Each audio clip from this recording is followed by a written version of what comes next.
Olá, muito boa noite, gente. Tudo bem? Como é que vocês estão? Espero que todo mundo esteja muito bem. Estamos aqui mais uma vez para dar continuidade aí no nosso projetinho, né, na nossa playlist O Evangelho no Lar. Como vocês podem ver, eu tô com o rosto meio queimado do sol. Porque, né, a gente precisa trabalhar também, né? E de vez em quando a gente trabalha debaixo do sol. Tá certo? E é isso aí.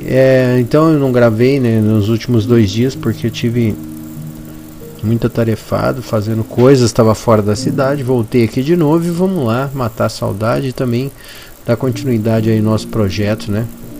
Tentando minimamente gerar uma vibração positiva para todos aqueles que nos acompanham e inclusive alguma consciência desencarnada já também, se for o caso, né? Como vocês bem sabem, antes de começar aqui a gravação, eu já começo fazendo uma respiração de 8 minutos. E aí quando eu abro a câmera, eu já tô, vamos dizer assim, um pouco mais em sintonia, né, com esse momento aqui. Ao fundo a gente ouve a música Dreamland, do John Easton, que a gente pega lá no site Upbeat, né? E ali você pode dar o download dessa música, você pode curtir outras músicas desse mesmo artista que vão estar aí na sequência, tá? Eu não coloco a música mais alta para não atrapalhar o nosso volume, né, nosso som, porque acho que o importante é que a voz chegue boa aí para vocês, não é verdade? Bom, gente, como vocês sabem, a gente sempre dá sequência aqui no nosso trabalho usando esses 3 livros básicos. O primeiro deles é esse aqui, ó, do Allan Kardec, O Evangelho segundo o Espiritismo. A gente também está lendo na sequência e usa como um livro referência, pelo menos por enquanto a gente tem usado esse daqui, ó, João Nunes Maia, que é o médium, né? Pelo espírito do Lancelin, Cirurgia Moral. A gente está lendo esse livro na sequência. E é muito bonito, tem umas coisas muito filosóficas, muito inspiradoras esse livro. E a gente tem aqui também, né, esse livro do Sri Prembaba, né, que é um livro que traz também muitas ideias bem elaboradas a respeito de comportamento, de reflexão, e que são muito interessantes. Então aqui estava, né, refletindo sobre isso nesse exato momento, né? Nós temos um livro que de certa maneira é documental, mas também é um livro de base científica. Nós temos esse daqui que é uma coisa pura e simplesmente, você acredita se quiser, né? Mas a gente não pode dizer que esse nome, né, o Lancelin, ele sempre traz apontamentos muito assertivos, muito positivos, muito incisivos às vezes, né? E que também tem um cunho de especificidade sobre determinados assuntos também que são muito interessantes. Eu gosto muito do Lancelin. E nós temos esse outro livro aqui que também, né, que é um livro mais de, vamos dizer, cunho mercadológico, talvez, podemos dizer assim. Mas isso não tira dele o valor né, desse conteúdo, que é uma reflexão profunda, bem legal. Então, obviamente, essas ideias sendo elaboradas, né? E a minha ideia é assim, né? O que é bom a gente coloca para dentro. Não importa de que raiz seja o livro, não importa de que origem. Se eu acho que faz sentido para o nosso trabalho aqui, não tem problema nenhum, né, de o livro estar aqui para orientar os nossos pensamentos, tá certo? As nossas reflexões. Enfim, então agora a gente já pode passar a parte da evocação dos nossos bons amigos, pedindo a eles que eles possam orientar os nossos pensamentos, as nossas reflexões aqui no dia de hoje. Tá certo? Vamos lá?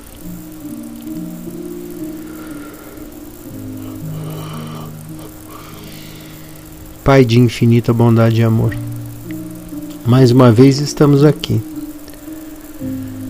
prontos para realizar uma boa vibração em prol dos nossos amigos, em prol dos nossos familiares e de nós mesmos também, e da humanidade de um modo geral, visando a irmandade, o amor coletivo e a paz. Que vós, os bons espíritos, possam nos ajudar a bem interpretar as leituras do dia de hoje, encontrando essas palavras que façam maior sentido para nossas consciências, que possam nos ajudar a encontrar um caminho para os nossos desafios, as nossas angústias. E que Jesus abençoe a todos nós, que assim seja. Pai nosso que estais nos céus, santificado seja o vosso nome. Venha a nós o vosso reino. Seja feita a tua vontade, assim na terra como nos céus. Pão nosso cada dia nos dai hoje, perdoa as nossas ofensas, assim como nós perdoamos quem nos tem ofendido. Não nos deixeis cair em tentação, mas livra-nos do mal, que assim seja, graças a Deus.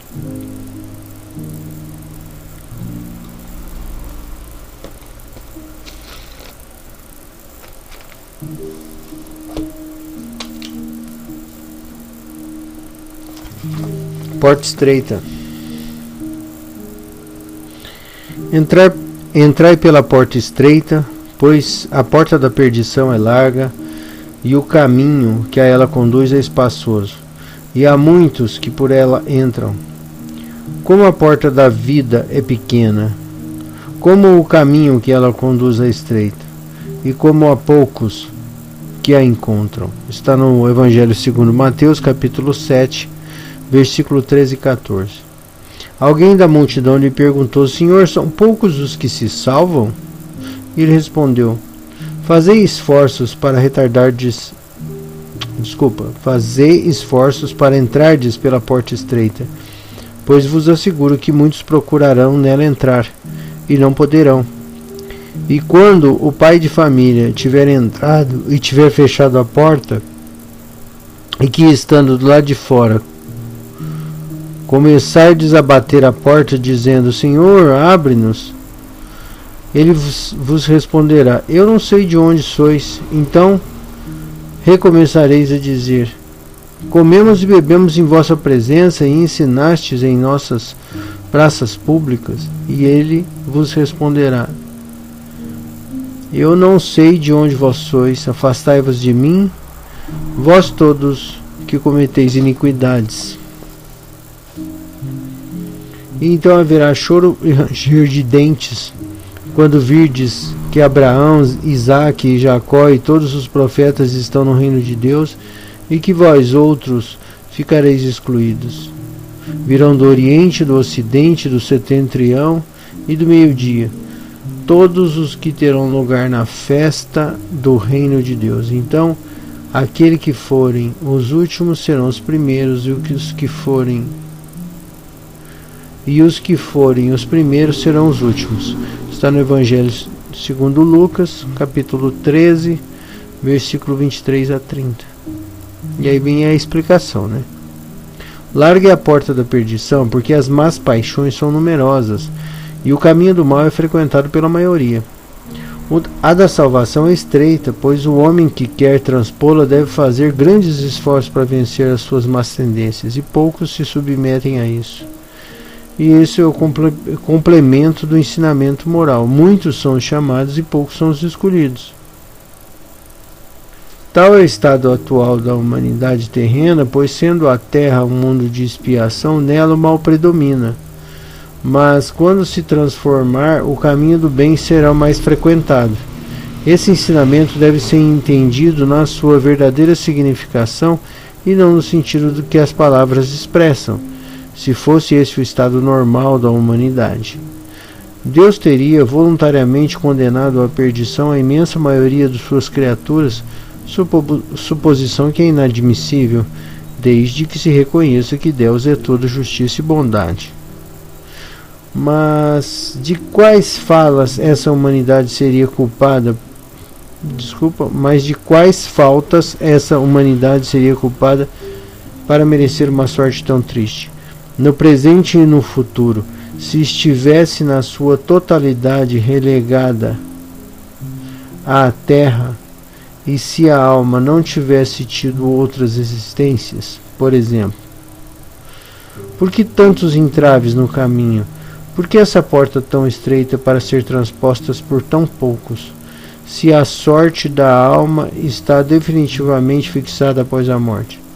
É assim que, com uma ideia de uma única vida, o homem está sempre em contradição consigo mesmo e com a justiça de Deus. Com a vivência anterior da alma e a pluralidade dos mundos, o horizonte se alarga, a luz ilumina os pontos menos esclarecidos da fé. O presente e o futuro tornam-se solidários com o passado, e então só assim se pode compreender toda a grandeza, toda a verdade e toda a sabedoria dos ensinamentos morais do Cristo.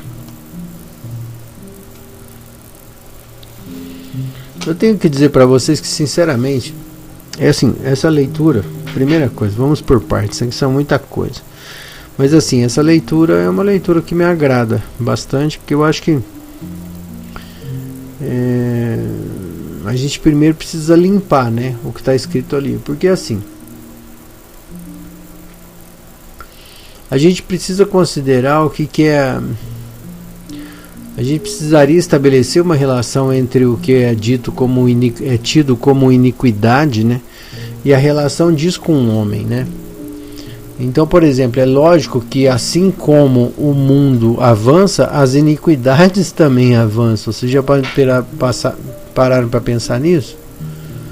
Coisas que num momento são pecado, no outros não são, né? Mas a gente precisa entender que nós estamos desenvolvendo a nossa consciência pouco a pouco. E em função de vários acontecimentos, por exemplo, da história, a gente vai se comportando de um jeito ou de outro, às vezes muito mal, às vezes bem, e assim, no conjunto total das existências, naturalmente a gente vai evoluindo. Por exemplo, se a gente for pensar na repressão que as mulheres sofreram e sofrem ainda hoje muito, mas já sofreram muito mais, né? Fica mais claro a gente entender, por exemplo, esse conceito que eu estou colocando de iniquidade. E eu não estou falando da iniquidade em si, entende? Estou dizendo o seguinte, por exemplo, uma mulher, sei lá, uma mulher nos anos 40 no Brasil, por exemplo, com uma saia, né, para cima do joelho, por exemplo, 30, 40, já era considerado um absurdo, né? Já era um negócio, né? A mulher já ficaria, já tomaria tudo quanto é adjetivo horroroso, né? Por causa desse comportamento. E isso obviamente não tem nada a ver, né? Obviamente isso não tem nada a ver com nada. É só uma questão de costume de época, né? Que não vou entrar aqui no mérito desses costumes de época, quem é o culpado, quem é o responsável, de onde isso surgiu, não vou entrar numas porque aqui não é o lugar, mas obviamente é um costume atrasado, né? Um costume reacionário, né? Enfim, então obviamente, por exemplo, a época de Jesus mesmo, tem coisas que tiveram que nominar como iniquidade,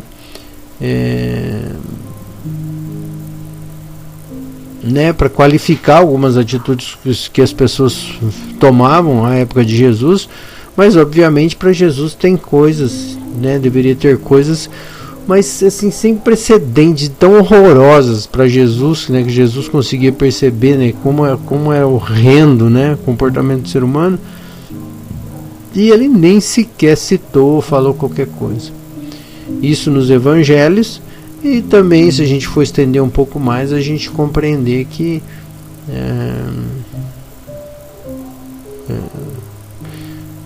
também, né, o que está escrito nos evangelhos por muitas vezes foi modificado durante a sedimentação dos conceitos bíblicos, né? Então nem tudo que está na Bíblia está certo, né? Um monte de coisa ali foi inventada, um monte de coisa ali não é palavra de Jesus, um monte de coisa ali foi o disse que me disse de Jesus. Então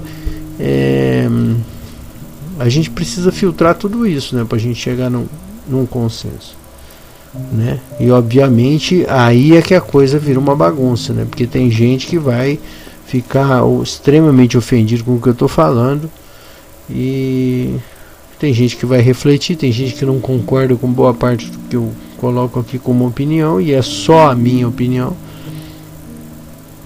tá? Mas a gente, de uma certa maneira, olhando para essa leitura, a gente entende o que é essa porta estreita, e está diretamente relacionado com essa questão de mudar hábito, né?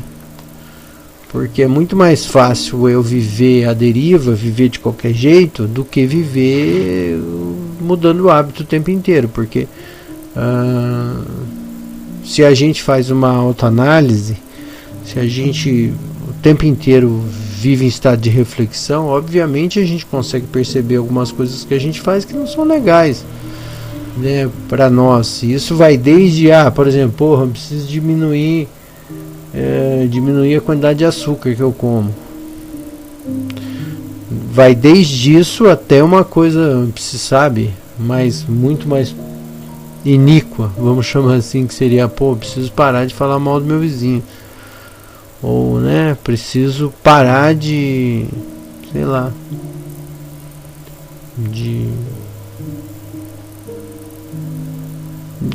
sei lá, pode ser qualquer coisa, né? Que a gente tem um mau costume, né, de fumar, por exemplo, ou de não pagar as pessoas, ou de se irritar com facilidade, enfim.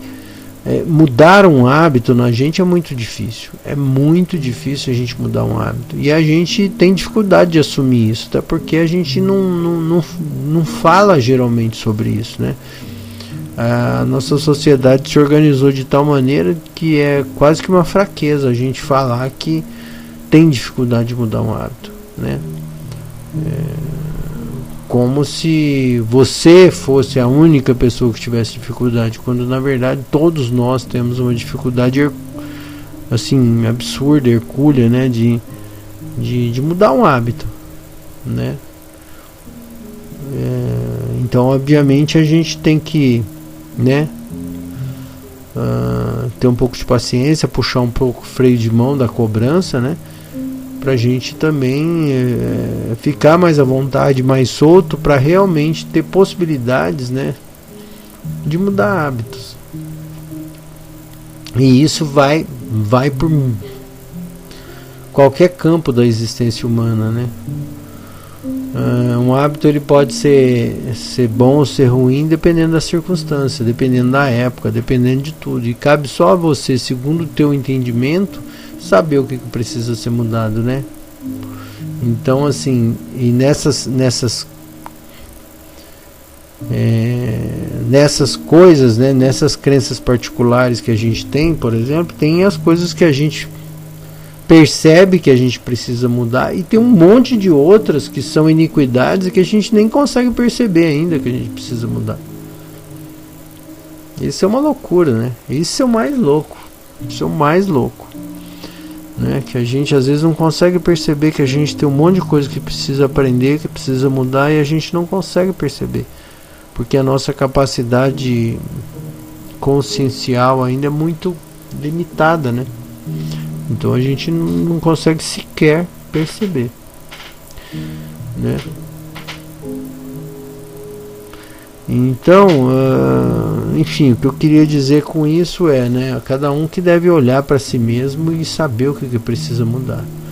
E quanto mais você estudar, quanto mais você dilatar o seu raciocínio, a sua reflexão, a sua empatia, especialmente a sua empatia, você vai ter condições, obviamente, de ter mais paciência com o outro, de perdoar mais facilmente, de se colocar um pouco mais no lugar do outro, né? Às vezes a gente não consegue parar, a gente não consegue diminuir a quantidade de açúcar que a gente come e quer que o nosso tio, o nosso pai pare de fumar, né? E aí você fala, mas cigarro faz mal. E açúcar não, né? Ai, meu Deus do céu. E olha que eu tô falando pra vocês, eu não sou nem um pouco puritano, porque eu como açúcar, viu, gente? Bastante. Mas não é todo dia. Eu luto severamente contra esse hábito, né? Mas tem um monte de outras coisas também, não é só esse não, né? Meus defeitos são milhares. Esse é só um dos que eu preciso mudar, tá? Enfim,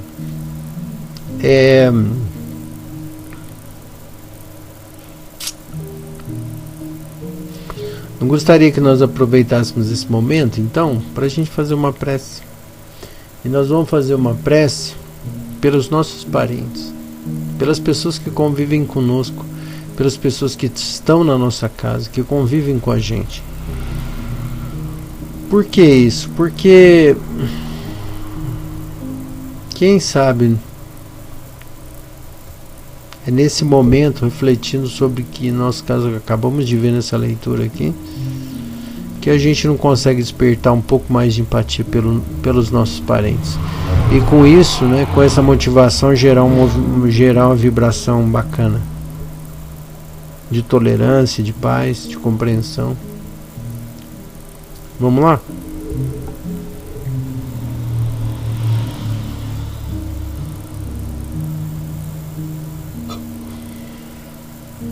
Pai de infinita bondade e amor, teu nome seja louvado.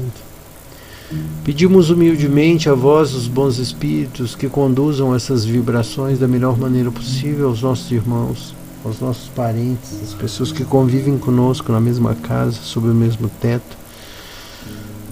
Talvez não sobre o mesmo teto, mas dentro da nossa egrégora mental. Pessoas que de um jeito ou de outro se relacionam conosco todos os dias. Pedimos humildemente a vós, os bons espíritos, que conduzam essa vibração e que ajudem-nos também a compreender o nosso próximo. E que Jesus abençoe a todos nós.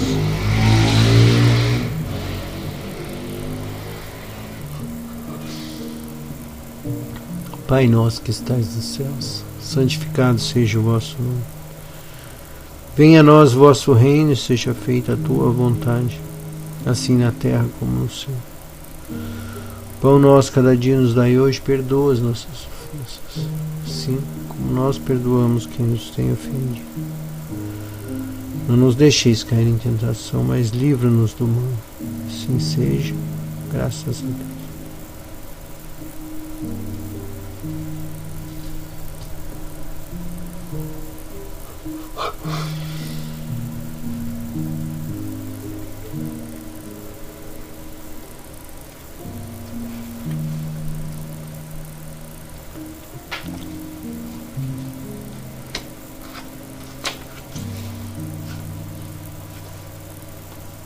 Página 160. Eita.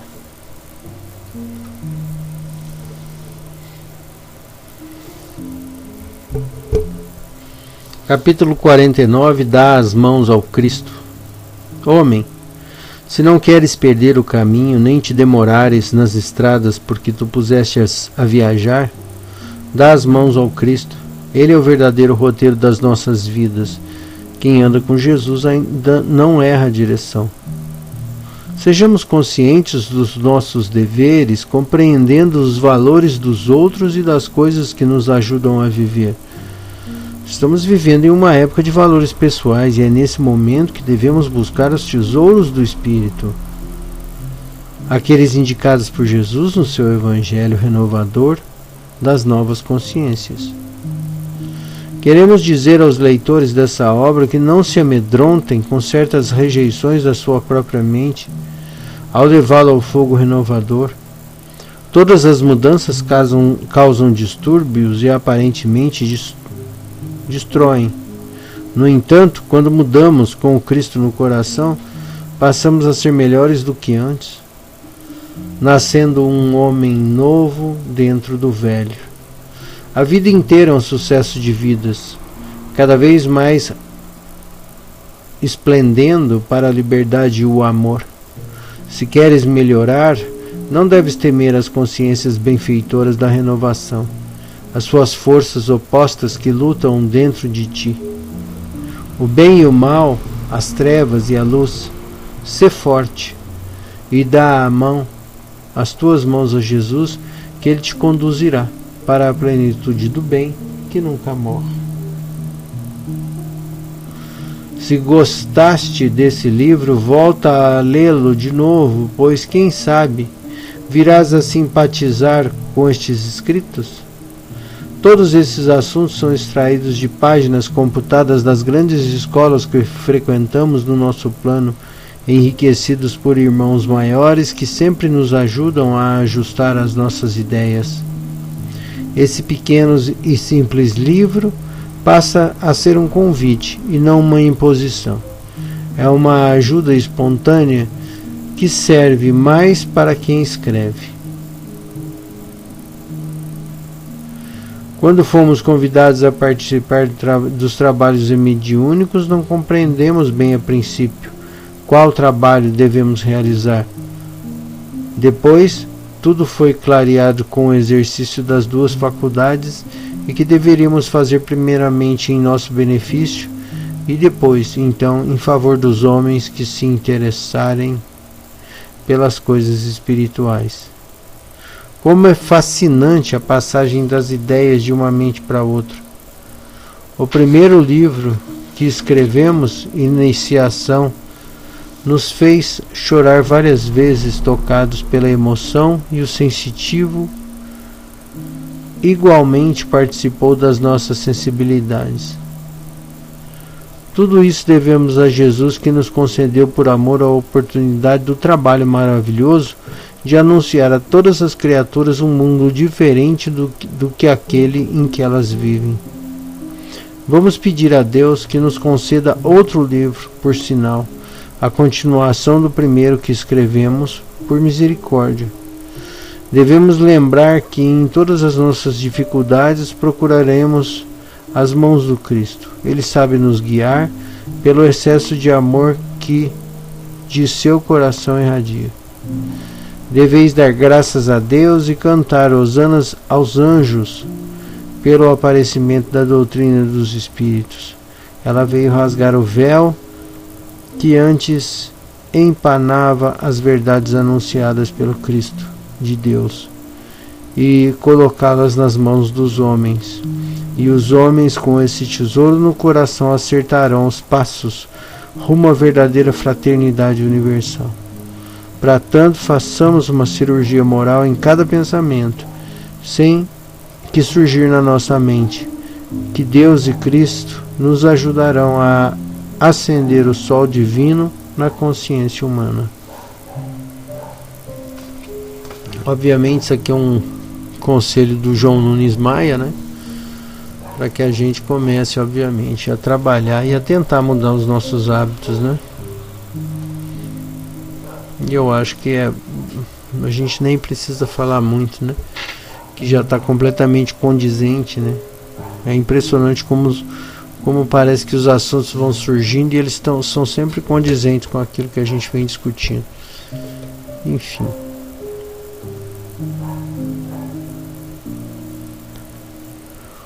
Eu gostaria que nós agora fizéssemos uma prece pelas nossas dificuldades, pelos nossos desafios, né? E que você se concentrasse, obviamente, naquilo que você acha que é importante para esse momento, para a sua vida. Tá certo? Vamos lá?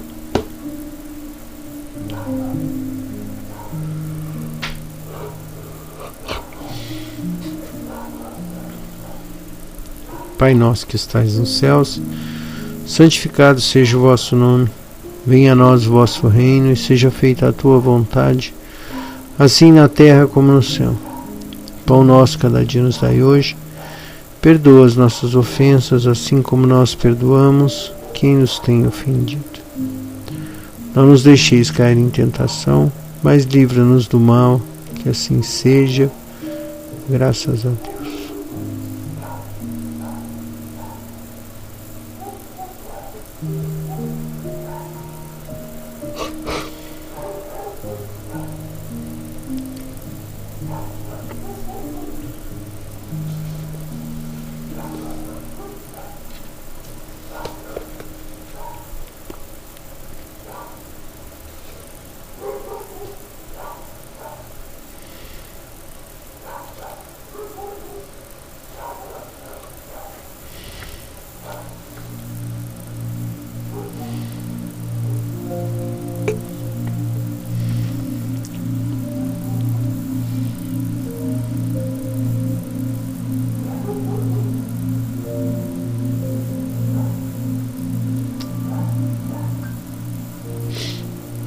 Amar é ser iluminado.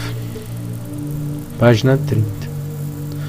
A iluminação espiritual é vista como algo distante, atrelada a práticas muito difíceis. São muitas as técnicas e austeridades espirituais que visam o cessar dos pensamentos e do desejar compulsivo. E tudo isso muitas vezes parece impossível para nós. Por isso procuro dizer e traduzir a jornada rumo à iluminação de forma mais acessível. Nosso trabalho é despertar o amor verdadeiro, o amor desinteressado. Porque todo desejar compulsivo e toda agitação mental nascem da carência, ou seja, da necessidade de ser amado.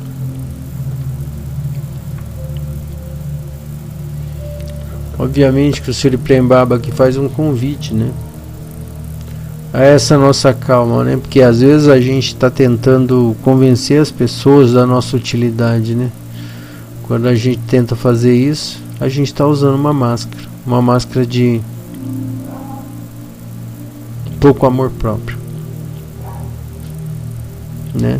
Quando a gente tem um baixo amor próprio, a gente fica tentando convencer os outros de que o que a gente faz é muito importante.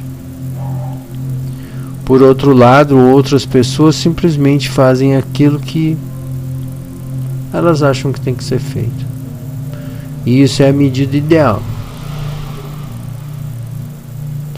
E cabe somente a ela mesma julgar o que ela acha que é a quantidade ideal, né?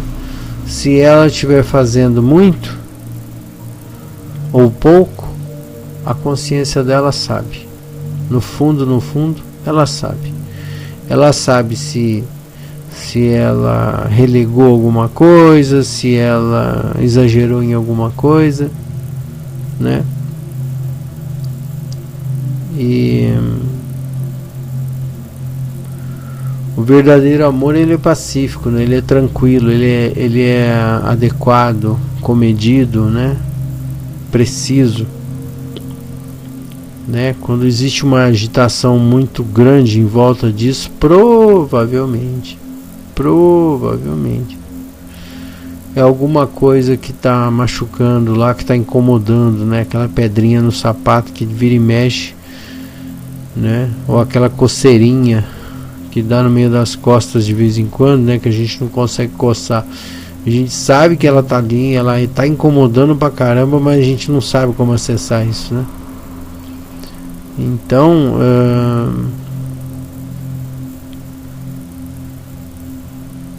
cada um sabe exatamente, né, qual a medida correta da doação, do envolvimento, né? E